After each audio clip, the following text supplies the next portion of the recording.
लीजिए, where a person who is the owner of the property, he may transfer his property either by imposing a condition or without condition. It is an absolute right of an owner of the property, because ownership has a feature of transferring or alienation of the property. Any person who is the owner of the property and the transferring power is inseparable part of the ownership. It means where a person who is an owner of the property, he may transfer the property at any time, either by imposing a condition or without imposing a condition. It is the right of the transferor or the owner. And condition may also be of two kind: prior condition, subsequent condition. Where prior to the transfer of the property, an owner has imposed a certain condition for the enjoyment of the property, it is known as a prior condition. Yes, no. Where the owner has imposed the condition on the enjoyment of the property, it is known as, upon the transferee, it is known as condition subsequent, subsequent condition. तो दो ही देखिए, honour की जो है, जो स्वामी होता है, जिसके पास स्वामित्व का अधिकार होता है, वो जब चाहे अपनी प्रॉपर्टी को ट्रांसफर कर सकता है. ये सीधा सा नियम है और ये प्रिंसिपल जो है इनसेपरेबल है. ऑनर कभी भी अपनी प्रॉपर्टी को ट्रांसफर कर सकता है, एब्सोल्युटली लाइफ इंटरेस्ट, और either by imposing a condition और without condition, whether partial condition, whether absolute condition. अभी नहीं पता कि होगा क्या. We are not here, I am not telling you कि स्टेटस क्या होगा ट्रांसफर का, लेकिन ये उसकी पावर है. वो एब्सोल्यूट लगा दे, पार्शियल लगा दे, पार्शियली एब्सोल्यूट लगा दे, पार्शियली पार्शियली जो है लाइफ इंटरेस्ट दे, फिर उसके बाद एब्सोल्यूट. तो ये सब हो सकता है. तो कंडीशन कैसी हो सकती है? इधर कंडीशन प्रेसिडेंट. प्रेसिडेंट कहते हैं जो ट्रांसफर के होने से पहले कंडीशन लगाई जाए, condition president.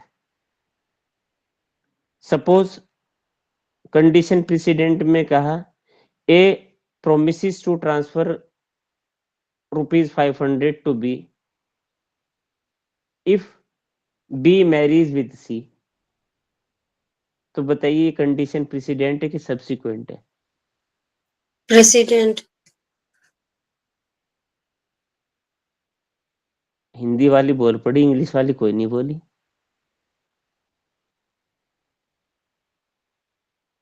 Am I audible? Yes, sir. Yes, sir. Yes, sir. Yes, sir. चलिए, ये कंडीशन प्रेसिडेंट है कि सब्सिक्वेंट है? प्रेसिडेंट. सब्सिक्वेंट क्या होगी? ए transfer a house to B upon a condition that a house can only be used for the go down purpose. Go down के लिए use किया जा सकता है बस. जी बताइए मुझे, whether such condition, what is such condition? Precedent की subsequent? Subsequent. sir. Subsequent. Subsequent condition. After condition कुछ डायरेक्शन लगाई गई. तो आज जो हम अभी पढ़ने जा रहे हैं, वो हम पढ़ने जा रहे हैं condition subsequent. In the when the transferor imposed upon the transferring of the property a condition subsequent, such condition shall be deemed to be a void, and it shall not affect the transfer made by the transferor. The transferee shall be at liberty to transfer the property where such subsequent condition has been laid down. It shall not effect upon such subsequent condition. कुछ clear हुआ जो मैं बताने की कोशिश कर रहा हूं? सभी के सभी, कम से कम जो बहुत अच्छे आप सब होनहार बच्चे हैं। ठीक है, अब जरा सेक्शन 10 पढ़िए। कंडीशन रिस्ट्रेनिंग एलिनेशन कह रहा है कि where the transferor upon transferring of the property imposed an absolute condition upon the transferee or limitation, the transferee shall not be entitled to transfer the property. It shall be deemed that though no condition has been imposed, ऐसा माना जाएगा कि जैसे transferor ने कोई condition ही impose नहीं की। For example, A has transferred a property to B upon a condition that whenever B sold a property, he shall only sold to C.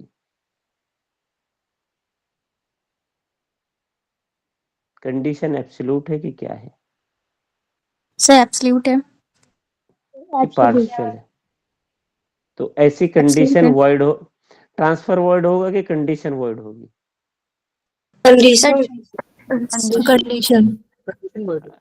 Transfer कौन कौन वर्ड कह रहा है? मैं उनके साथ हूँ जो ट्रांसफर वर्ड कह रहा है।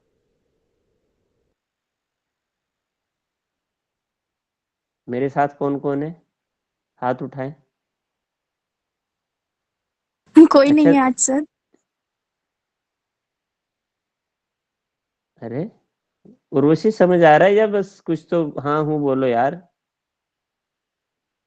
बहुत एनर्जेटिक वे में पढ़ाने की कोशिश कर रहा हूँ मैं। यस सर, ये नींद से फाका होता है इसे तो कहती है। Yes sir. अरे नहीं सर। उर्वशी तुमने अपना काम कर लिया है क्या? कौन सा काम? तो फिर रहने दो, सर कर लिया है, ये नहीं बता पाएगी। हाँ हाँ अच्छा समझ गई मैं। चलो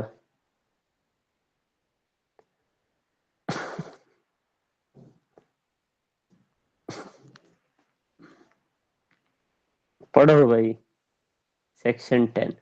सेक्शन 10 देखिए बहुत बहुत प्यारा सेक्शन है, याद रखिएगा। सच बता दूं बहुत ही अच्छा सेक्शन है, इंटरेस्टेड सेक्शन है और बहुत पूछा जाता है। पहले तो मार्जिनल नोट ही पूछा जाता है। सेक्शन 10 कंडीशन रेस्ट्रेनिंग एलिनेशन जी where property is transferred subject to a condition or limitation absolutely restraining the transferee or any person claiming under him from parting with or disposing of his interest in the property. The condition or limitation is void बस except in the case of बस अभी lease. रुक जाइए अभी। क्या कह रहा है? Where upon the transfer of the property by the transferor to the transferee, where any condition has been restraining absolutely to the transferee upon transferring a property, such condition or limitation is void. ऐसी condition और limitation void होगी except in the cases of lease. पहला मामला कह रहा है कि lease के मामले में एब्सोल्यूट कंडीशन हो सकती है। Yes no? मुझे जल्दी से बताइए, ऊपर वाली बात समझ आई? No under section 10 where upon the transfer of the property an absolute condition has been imposed by the transferor, such condition shall be void and transferee shall be free to transfer the property. Yes no? For example, a father has made a will. in favor of his son B. ये जो है father है, वो अपने सन B के favour में will बनाता है और कहता है whenever the transferred property, जो विल के द्वारा प्रॉपर्टी बी को मिल रही है, whenever the property in the possession of the B made by A, he shall only transfer a property to his widow. उसकी जो विडो W है, उसकी जो वाइफ है, जो विडो हो जाएगी उसके मरने के बाद, वो उसको ट्रांसफर करेगा upon the 5th 6th value of the market price. जो मार्केट प्राइस होगा उसका 5/6 पर।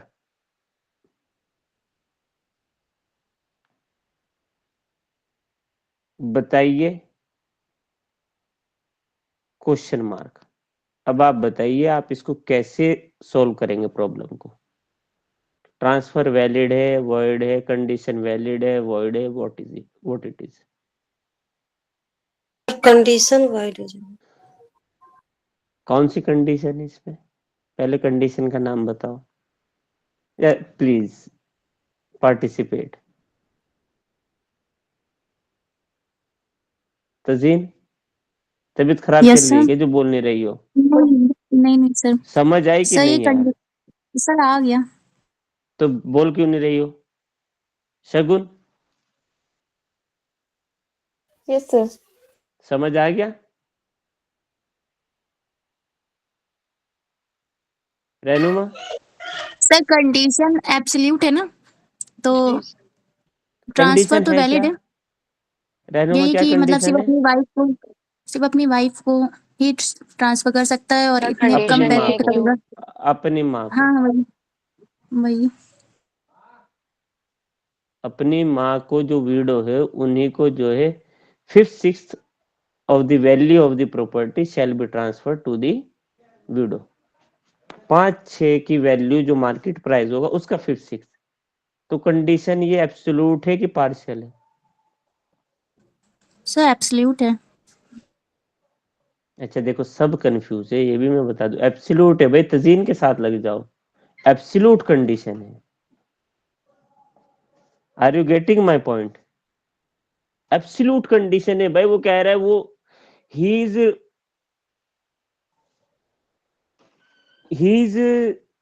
restraining a B to transfer a property upon the market value.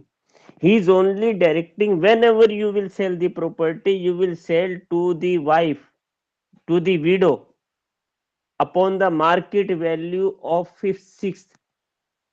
भाई उसकी मर्जी है, वो मार्केट वैल्यू का 5/6 पे क्यों बेचेगा? जितनी मर्जी उसकी वो बेचे। क्लियर है बात? Yes sir. Yes sir. Rocher versus Rocher, ROSHER, Rocher versus Rocher, Rocher versus Rocher. इसे इधर कर दे यार। देख रहे हो कितने नजदीक से इंटर ताप रहे हैं हम।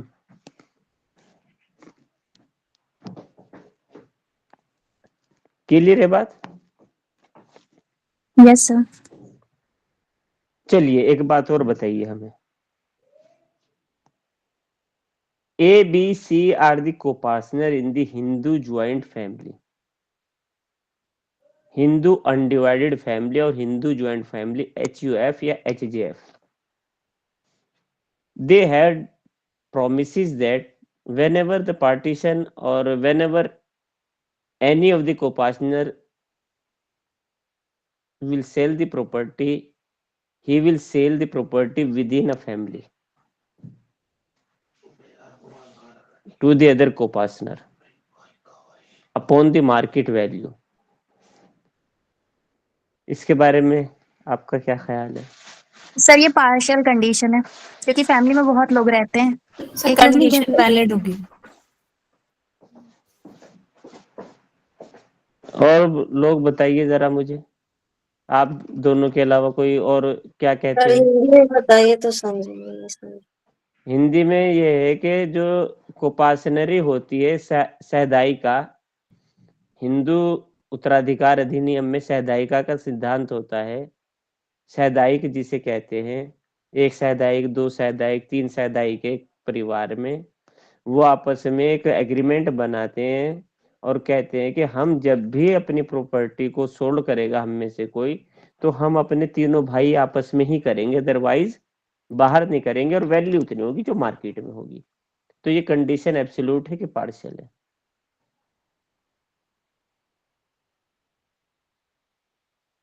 आंशिक है कि पूर्णतः है? सर कंडीशन ये ठीक है सर। एब्सोल्यूट आंशिक कंडीशन, आंशिक कंडीशन है। एब्सोल्यूट कहाँ हो गया? मार्केट प्राइस पे है। क्लियर है? Yes sir.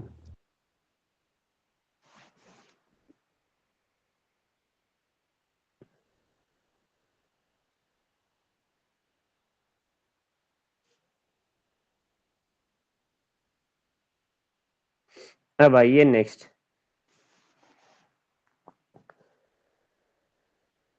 यहां तक क्लियर है बात? Yes sir.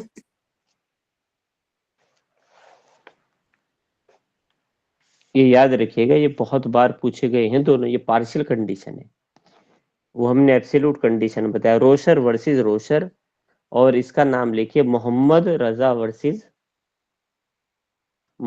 रजा वर्सेस अब्बास बदानी बीबी। मोहम्मद रजा वर्सेस अब्बास बदानी बीबी। सर चांद भी है क्या? अब्बास यही है। बदानी, बंदी मोहम्मद बंदी रजा बी वर्सेस एन डी, चांद। नहीं, मोहम्मद रजा वर्सेस अब्बास बंदी बीबी, BNDI BI बीबी। प्रिवी काउंसिल का है, ABBB लिखवाया था हमने पहले। सर ठीक है जी। सर इस केस में अगर पर्सन डिसाइडेड होता कि इस बंदे को ही ट्रांसफर कर सकते हो, तब भी ये पार्शियली होती है कंडीशन? नहीं नहीं नहीं, इसे अगर मार्केट वैल्यू ना होती तो सर वैल्यू के एब्सोल्यूट हो ऊपर जाती। डिपेंडेंट है कम्प्लीटली। नहीं नहीं नहीं, देखिए आप ना एक जगह रिस्ट्रिक्ट करना चाह रही है। देखिए क्या है, यहाँ कह रहा है कि अगर मार्केट वैल्यू है तो इसका मतलब ही इज फ्री। आप एक बार बताइए, मेरा ये मकान है, मेरे इस मकान के मुझे 5 लाख मिल रहे हैं, मेरा भाई ले ले तो 5 लाख रुपए दे दे मुझे। अब ये मेरे और भाई मिलके मुझे कहने लगे जब भी तू इसे छोड़ के अलीगढ़ जाएगा तो हमें बेचेगा और 2 लाख में बेचेगा, तो बताइए मुझे कंडीशन वैलिड एब्सोल्यूट है कि पार्शियल है? Are you getting my point? Yes sir, किसी भी जगह रिस्ट्रिक्शन नहीं होनी चाहिए। बस अब आ जाइए नेक्स्ट। एब्सोल्यूट समझ आ गया, पार्शियल समझ आ गया। अब आ जाइए नेक्स्ट।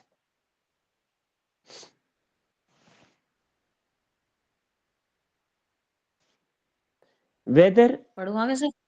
ना ना ना ना, क्या in the alienation of the property whether the condition or the restriction can be made in compromise? अभी जरा मुझे एग्जांपल से बता दूं आपको। ए जो है, A has transferred her A a person has transferred his property to his wife for life। उन्होंने कहा, ए ने अपनी एक प्रॉपर्टी अपनी बीवी को ट्रांसफर की और कहा कि आप अब इसका लाइफ टाइम इंजॉयमेंट ले सकती हैं। उसके बाद ये प्रॉपर्टी मेरे नेफ्यू को चली जाएगी एब्सोल्युटली। क्या ऐसी कोई कॉम्प्रोमाइज हो सकता है दोनों के बीच की? यस, क्योंकि देखिए दोनों अनबोर्न नहीं है। बी जो है, जो नेफ्यू है वो अनबोर्न नहीं है और वो बेटा भी नहीं है कि वो लीगल एयर है कि बी के मरने के बाद तो एक नेफ्यू को जाएगी जाएगी। तो whether upon the alienation of the property a restriction which comprises the compromise can be made? Yes, sir. Yes sir. Compromise अगर हो रहा है तो हो सकता है। देखिए कॉम्प्रोमाइज है, A has transfer his property to be his wife to enjoy the property for lifetime. After the death of the B, the property shall absolutely be vested in the nephew of A. What is the validity of the transfer? क्या validity है? Valid है, court ने कहा it is valid, and such condition which is partially restraining the transferee from the enjoyment of the property. भाई transferee कौन है? Absolute transferee कौन है, बताए मुझे। एब्सोल्यूट तो वो नेफ्यू नेफ्यू है ना। नेफ्यू है, तो नेफ्यू जब एब्सोल्यूट ट्रांसफरी है तो उसको तो अभी प्रॉपर्टी नहीं मिली, तो जब प्रॉपर्टी नहीं मिली तो उसके ऊपर कंडीशन लगाई गई है, इम्पोज की गई, लेकिन ये पार्शियल रिस्ट्रिक्शन है, ये भी वैलिड है। क्लियर है? माथा प्रसाद वर्सेस नागेश्वर सहाय। माथा प्रसाद वर्सेस नागेश्वर सहाय।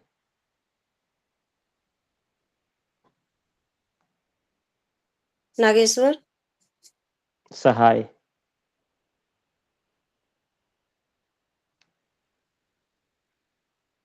क्लियर है बात? Yes sir. अब आ जाइए जरा इसके एक्सेप्शन क्या क्या है, अब पढ़िए proviso. Accept in case of lease से, Except in the case of lease, where the condition is for the benefit of the lessor or those claiming under him, provided that property may be transferred to or for the benefit of a woman not being a Hindu, Mohammedan, or Buddhist, so that she shall not have power during her marriage to transfer or charge the same or her beneficial interest therein. देखिए पहला exception इसका है lease. Lease के ऊपर absolute condition impose की जा सकती है। For example, A has lease his property to be for a period of the 20 years, and upon transferring a property to B, A has made a condition that B cannot sublet the property to any other. बताइए ऐसी condition valid है कि void है? Sir valid है। Valid है। Valid है, हो सकती है। लीज के मामले में एब्सोल्यूट कंडीशन हो सकती है। दूसरा फैमिली सेटलमेंट। फैमिली सेटलमेंट में इस तरीके की एब्सोल्यूट कंडीशन हो सकती है कि he shall be barred from transferring a property anywhere outside the property, ये तो एब्सोल्यूट कंडीशन होगी। But he shall can only transfer a property with the value of the market, जो मार्केट में value उस पर ट्रांसफर करे, तो ये पार्शियल। तो इस तरीके की कंडीशन भी हो सकती है। पहला एक्सेप्शन लीज, दूसरा फैमिली सेटलमेंट, और तीसरा Married women बेनि belong to Jews, Parsi, and Christian community. Christian woman. ये Christian women, Jews women, mainly ये क्रिश्चियन था यहाँ थे जिनका मकसद, ज्यूज और पारसी भी नहीं था, क्रिश्चियन था, क्रिश्चियन थे English.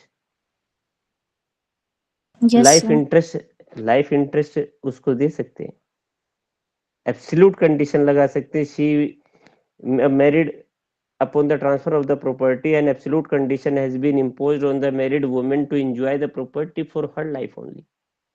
She cannot transfer. Light चली गई क्या?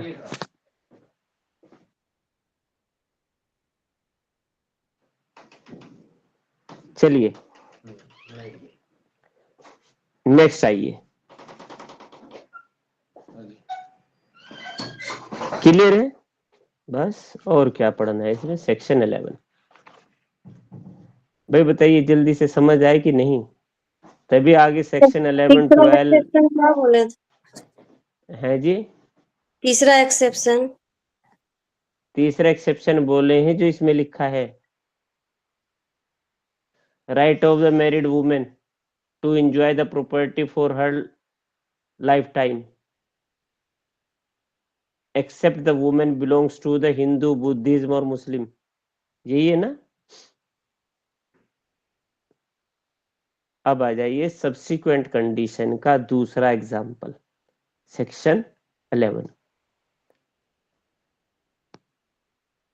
Where upon a transfer of the property an absolute interest has been created in favor of the person, and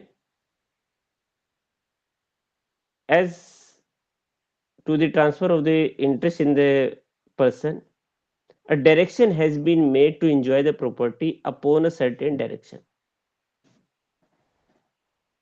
Such direction shall be deemed to be vacant while the person is enjoying the property. A has made a gift in favor of B, and upon transferring a property by way of gift, A has directed a B to enjoy the property only for the workshop. Workshop के लिए उस house को use करना है, otherwise नहीं। तो बताइए ऐसी जो डायरेक्शन है वो वैलिड है कि वॉइड है। ये मेरा घर है, ये मैं अपना घर जो हूँ किराए पे, क्या मैं अपना घर किसी को ट्रांसफर करता हूँ, एब्सोल्युटली बेच देता हूँ। एब्सोल्यूट ट्रांसफर कौन कौन से हैं जरा बताइए। Sale, gift exchange. एक्सचेंज। अच्छा ये हमने ट्रांसफर किया, सेल कर दिया मैंने अपना घर, और मैंने एक डायरेक्शन लगाई कि ये घर अगर जो मैंने बी को बेचा है, बी जो है उसको खाली वेयर हाउस के लिए यूज कर सकता है, गोडाउन रहेगा नहीं इसमें। तो ऐसी डायरेक्शन वैलिड है कि वॉइड है? वॉइड है सर। वॉइड है। Void है sir. सर पोजेस और एंजॉय करना प्रॉपर्टी इनहेरिट राइट है ओनर का। यस, ठीक है, because it is an inseparable right of the transferee, where he has get an absolute interest in the property, he shall be entitled to use as per his wish. उसकी मर्जी है वो कैसे use करे। अब मुझे ये मकान मिला, मैं उल्टा लटक के करूं, मैं इसको जो है सही से मरम्मत करा दूं, मैं पेंटिंग दूसरी चेंज करा दूं, आज से स्विच उखड़वा के दूसरे लगवा दूं, मर्जी है मेरी। I am the absolute owner of the property. A gift has been made in favor of me. I have the right to enjoy my property. No direction can be made by the transferor. Yes or no? Clear है कि नहीं? Yes sir. Yes sir. लिखिए जरा, absolute transfer of interest in the property. Essential element, पहला essential element है absolute transfer of interest in the property. जरा पहली clause पढ़िए, मींस पहला पैरा, सेक्शन 11 पढ़िए।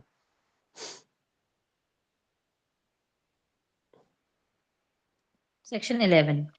Restriction repugnant to interest created. जी, Where, on a transfer of property, an interest therein is created absolutely in favor of any underline person. Absolutely होगा। Interest जो होगा, transfer जो होगा वो एब्सोल्यूट होगा। वहां कंडीशन एब्सोल्यूट थी, यहाँ ट्रांसफर एब्सोल्यूट होना चाहिए। आगे बढ़िए। But the terms of the transfer direct that such interest shall be applied or enjoyed by him in a particular manner. He shall be entitled to receive and dispose of such interest as if there were no such directions. जी, जिसको ये para समझ ना आया हो बताइए, बताएं कोई। अच्छा, जिसको समझ आ गया हो वो बताएं।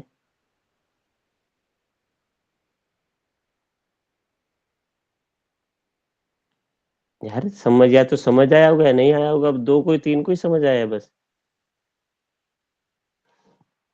चलिए,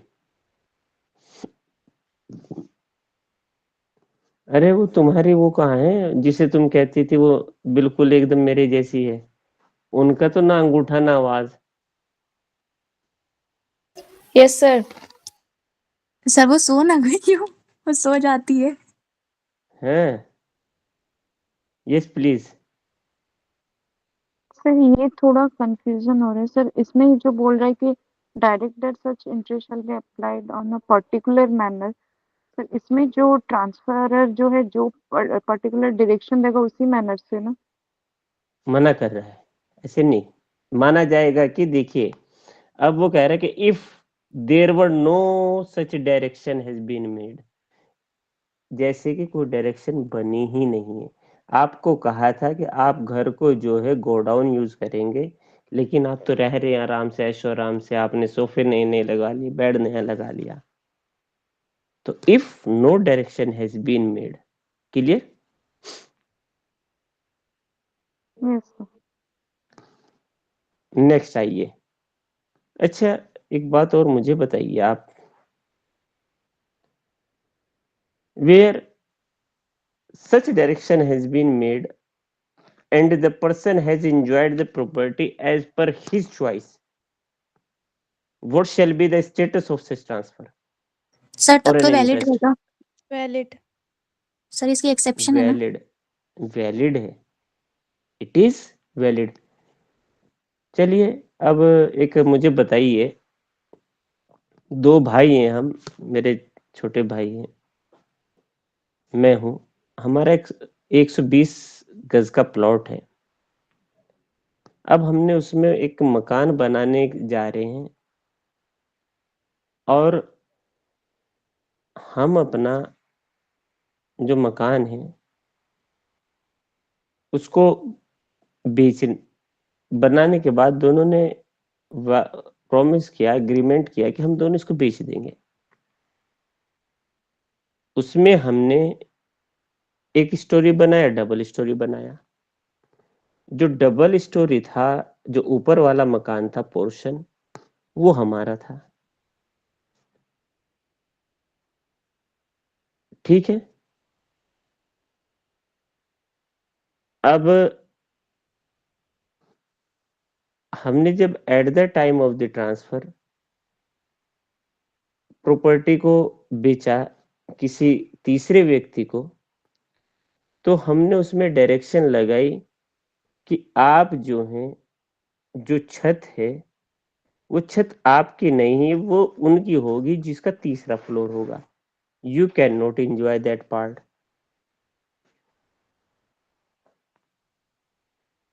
ऐसी डायरेक्शन वैलिड है कि वॉइड है? सर वॉइड है। वैलिड है, वैलिड है सर। वैलिड है। पैरा 2 पढ़िए। where any such direction has been made in respect of one piece of immovable property for the purpose of securing the beneficial enjoyment of another piece of such property. Nothing in this section shall be deemed to affect any right which the transferor may have to enforce such direction or any remedy which he may have in respect of a breach thereof. जी, clear है सभी को? Is it clear to everyone? Yes yes sir. देखिए, याद रखिएगा, TPA की बहुत शानदार चीज ये है कि जैसे जैसे आप इसकी लैंग्वेज पढ़ेंगे वैसे वैसे ये दिल में उतरती चली जाती है। ठीक है। अब आइए जरा नेक्स्ट, सेकेंड वो लिखिए इसका essential element, restriction on enjoyment of the property. Restriction on the enjoyment of the property हमने बता दिया, पैरा 2। एक्सेप्शन लिखिए जरा अब इसके, what are the exception of section 11। तो सेक्शन 11 का पहला एक्सेप्शन तो आपने पढ़ा, restriction on the enjoyment of the property where a restriction has been made by way of the direction in which ways the transferee shall enjoy the property. It shall be deemed that if there were no direction has been made. Yes, no? जैसे कोई direction बनी ही नहीं है। दूसरा वो कह रहा है कि जहां पर कोई एक one piece of immovable property है और दूसरे पीस की इमूवेबल प्रॉपर्टी को यूज करने के लिए वो कॉमन चीज जो है उसको रिस्ट्रिक्ट किया गया है या उसको डायरेक्ट किया गया है पर्टिकुलर डायरेक्शन कि ऊपर वाला जो फ्लोर है वो थर्ड फ्लोर वाले का है, तो it is for the beneficial enjoyment of the third floor. तो ये भी एक एक्सेप्शन है। Yes no? Yes, sir. लिखिए, restriction imposed by the transferor, restriction imposed by the transferor for the beneficial enjoyment of, for the beneficial enjoyment of another piece of land। मतलब कि वही उसका या another part of the land, जो हमारा restriction है उसमें पार्ट है ऊपर वाला। थर्ड लिखिए, restriction with regard to accumulation of income under section 17। Under section 17 में भी प्रॉपर्टी ट्रांसफर की जाती है, उसमें डायरेक्ट किया जाता है direction for the accumulation of the income. देखिए, ट्रांसफर को ट्रांसफर की गई, लेकिन उसकी जो प्रॉपर्टी की इनकम होगी वो ट्रांसफर लेंगे। कितनी लेंगे? या तो 18 साल या एज ऑफ द ट्रांसफर है कि ट्रांसफर ही है? ट्रांसफर है, life of the transfer transfer है, a life of the transfer. ये अब की बार क्वेश्चन आया था उत्तराखंड में। ठीक है, अब जरा what is the distinction between section 10 and 11? एक डिस्टिंक्शन। तो वहाँ एब्सोल्यूट रिस्ट्रिक्शन की बात है या एब्सोल्यूट ट्रांसफर की बात है? यस, बस वहां एब्सोल्यूट रिस्ट्रिक्शन है, यहाँ एब्सोल्यूट ट्रांसफर है, इंटरेस्ट है। क्लियर है बात? 11 सभी को क्लियर है?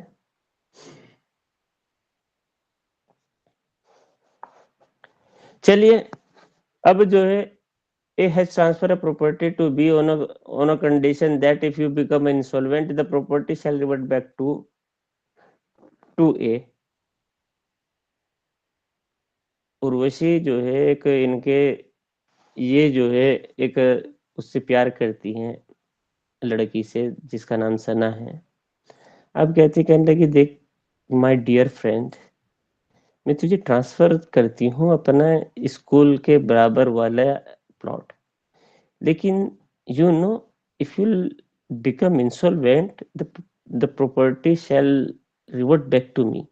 क्योंकि अगर तू इंसॉल्वेंट हो गई तो ये मेरे पास है, इसको भी बैंक अटैच कर लेगा। तो मैं ऐसा नहीं कर सकती क्योंकि मेरी यादें जुड़ी हुई हैं इस प्लॉट से। ये तब तक तेरे साथ है जब तू इस पे रहेगी, अदरवाइज नहीं। तो बताइए क्या माना जाएगा? सेक्शन 12 पढ़िए। Section 12. Condition making interest determinable on insolvency or attempted alienation. Condition Where- making interest determinable on insolvency। insolvency पे terminate हो जाएगा interest, या where an attempt has been made to alienate the property। या तो तूने अगर transfer करने की कोशिश की तो तेरा इंटरेस्ट खत्म, या तो इंसॉल्वेंट हो जाए। तो कहा नहीं, ऐसी बात नहीं हो सकती। Where a person has been absolutely transferred the property to another person, he is the owner of the property. If he is the owner of the property, he shall an absolute right to transfer. Section 12 पढ़ें।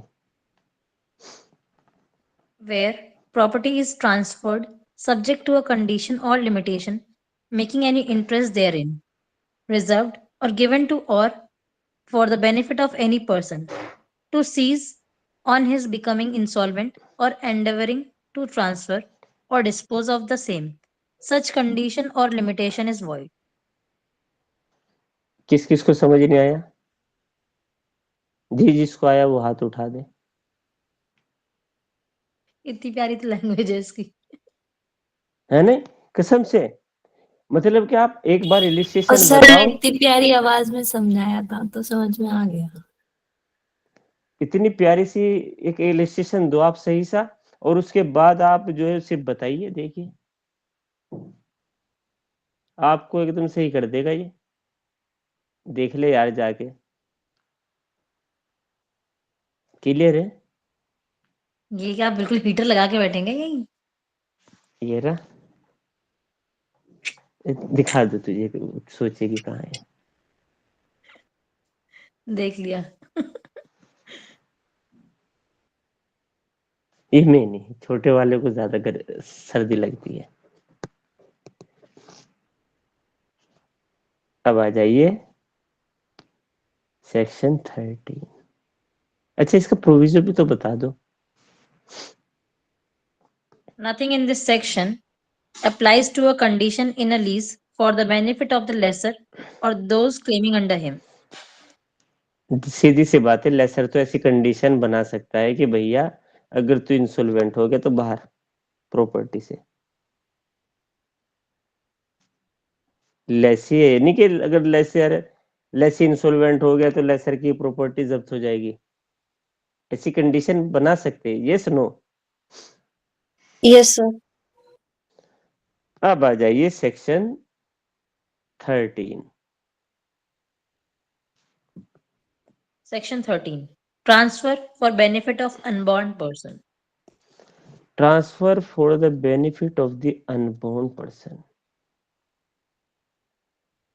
पहले तो इंटरवाइवस transfer की बात करता है। Section 5 कहता है there can only be a transfer by way of the between the two living person और more. There should be an inter vivos transfer. जब हमने टीपीए पढ़ाना शुरू किया और हमने कहा कि the purpose and objective of the drafting of the Transfer of Property Act is the transferring between the two living person of an immovable property, तो ये कहां से आ गया फिर? in case of the unborn person। ठीक है, section 13 transfer in favour of an unborn person. पढ़िए जरा।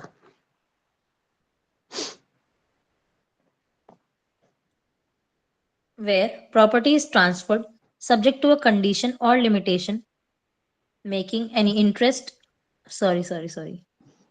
Where on a transfer of property, an interest therein is created for the benefit of a person not in existence at the date of the transfer, subject to a prior interest created by the same transfer. The interest created for the benefit of such person shall not take effect unless it extends to the whole of the remaining interest of the transfer in the property. ठीक है, कह रहा है कि where on a transfer of the property and interest created in favour of a person not in the existence at the date of the transfer, subject to the prior interest. It means an interest in favor of the unborn person may be made, but the prior interest has to be created in favor of some other living person. If a granddad or grandfather wishes to transfer some share of the property in favor of unborn child of B, ए जो है grandpa है, grandfather है, B के father हैं और grandfather है जो unborn है, जिसका नाम हमने सी रखा। वो चाहते हैं he wants to transfer some property और पीस ऑफ लैंड और piece of land or a house in favor to C. Prior to making a transfer in favor of C, he has to make a prior interest in favor of some living person. Living person के favour में interest create किया जाएगा। ऐसा जो interest होगा living person के, उसमें vested interest नहीं होगा। क्लियर है? वेस्टेड नहीं होगा, प्रायर इंटरेस्ट क्रिएट करना होगा। ठीक है, now the question is upon the birth of the unborn, what interest unborn person shall get? Vested interest. Vested, absolute या life?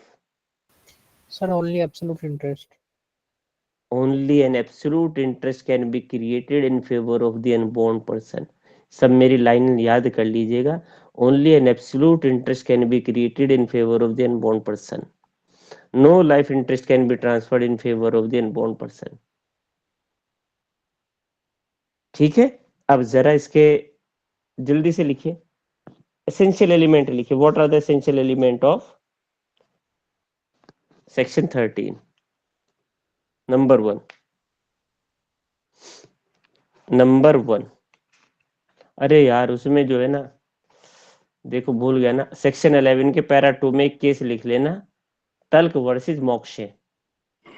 TULK Tulk versus MOXHAY Moxhay. तुमने भी नहीं बताया. दिमाग से ही निकल गया बिल्कुल।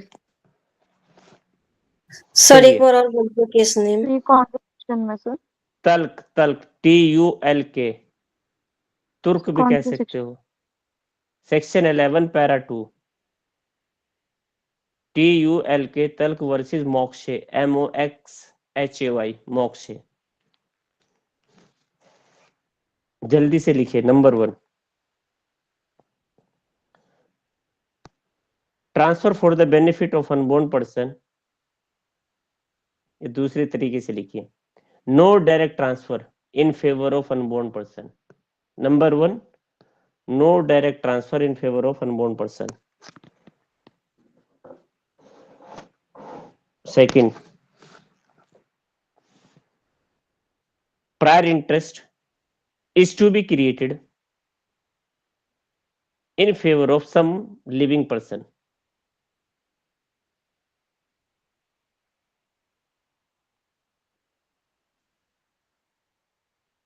Third, an absolute interest is to be created in favor of unborn person. An absolute interest is to be created in favor of unborn person.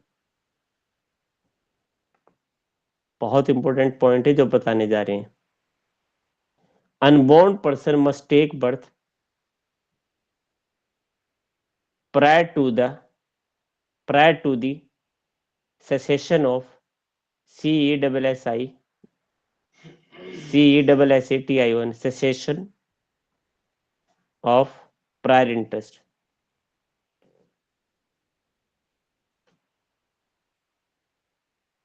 Sir फिर से थोड़ा रिपीट करेंगे sir. Unborn person must take the birth before the cessation of prior interest. पूर्विक हित की समाप्ति से पूर्व अजात का जन्म लेना आवश्यक है.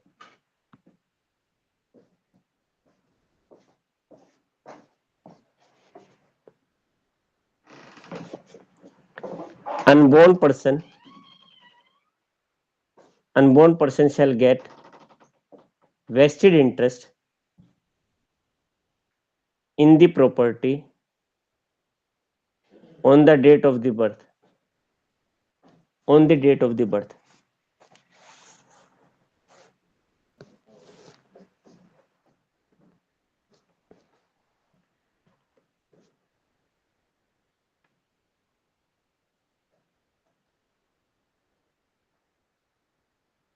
चलिए जल्दी से अब आ जाइए. Rule against double possibility. ये क्या होता है? Rule against double possibility, what is it? Rule against double possibility क्या होता है ये? 13 Anyone को ही knows? कहते हैं ना। 13 को कहते हैं. होता क्या है ये? Sir, the rule states that life interest to an unborn person should not be transferred, as doing so will give rise to existence of two possibilities. Okay. और कोई? अच्छा, ये अलग शब्द थे लेकिन दूसरे शब्दों में सुनिए. डबल पॉसिबिलिटी होती क्या है? हाँ हाँ No life interest can be created in favor of कैसे बोलूं इस बात को इन son of favour of unborn person. son of unborn person. No life interest can be created in favor of son of unborn person. जो unborn person है उसी के सन को जो है लाइफ इंटरेस्ट नहीं क्रिएट किया जा सकता. That is called the double possibility, rule against double possibility. ठीक है. The rule against single possibility is that rule against single possibility is well applicable under the English law and in the Whitby versus Michel. Whitby, WHITEY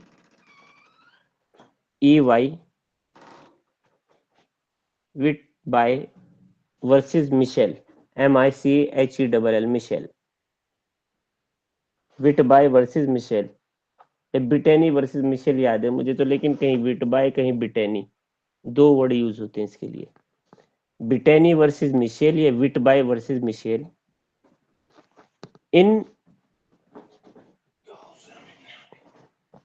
before 1926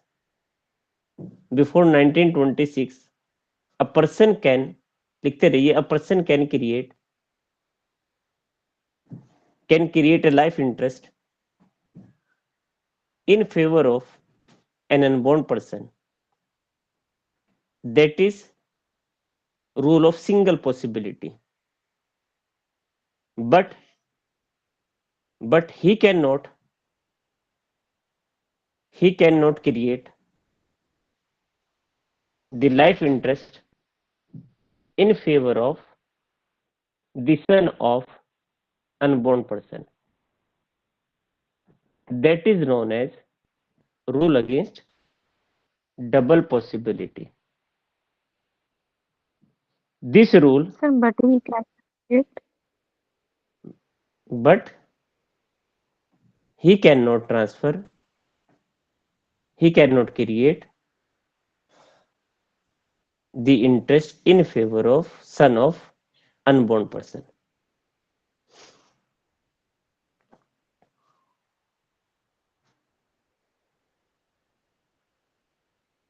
This principle of double possibility has not been recognized under the English law,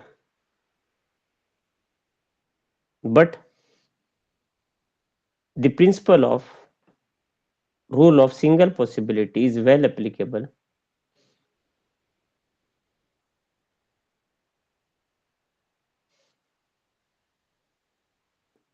but after the amendment in the year of 1926 under section 161 of the Transfer of Property Act,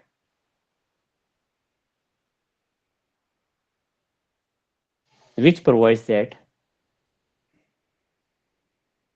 no life interest, which provides section 161 of the Transfer of Property Act, which provides that no life interest can be created in favor of unborn person के ही favour में अब life interest नहीं create किया जा सकता. Therefore the situation is same as in India.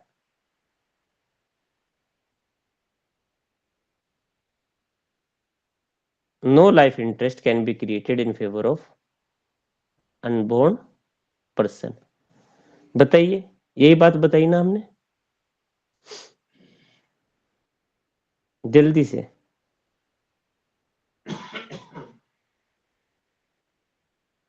जल्दी बताए भाई. Sir, नेटवर्क खराब है क्या? चलिए जल्दी आइए. अच्छा, जो है अब जल्दी से मुझे बताइएगा, ए जो है एक पर्सन है, वो बी को कहता है कि अगर तुम्हारे शादी के बाद शादी हो गई बी की और कहता है अगर तुम्हारे लड़का हुआ उसके फेवर में एब्सोल्यूट इंटरेस्ट, लड़की हुई मतलब कि एक दादा है वो अपने बेटे बी को कहते हैं कि अगर तुम्हारे बेटा हुआ तो उनके फेवर में हम एब्सोल्यूट इंटरेस्ट देंगे अपने मकान में, जो उनकी एक प्रॉपर्टी है दादा की अपनी सेल्फ एक्वायर्ड प्रॉपर्टी, वो उसको गिफ्ट कर रहे हैं। वो कह रहे हैं कि अगर तुम्हारे बेटा हुआ तो बेटे को एब्सोल्यूट इंटरेस्ट और बेटी हुई तो लाइफ इंटरेस्ट, और अगर तुम इशूलेस रहे और इशूलेस मर गए तो फिर प्रॉपर्टी डी को चली जाएगी। A has promises to transfer property to the son of B an absolute interest, or if the daughter is born she will get life interest in the property, or if he dies issueless the property shall be transferred to the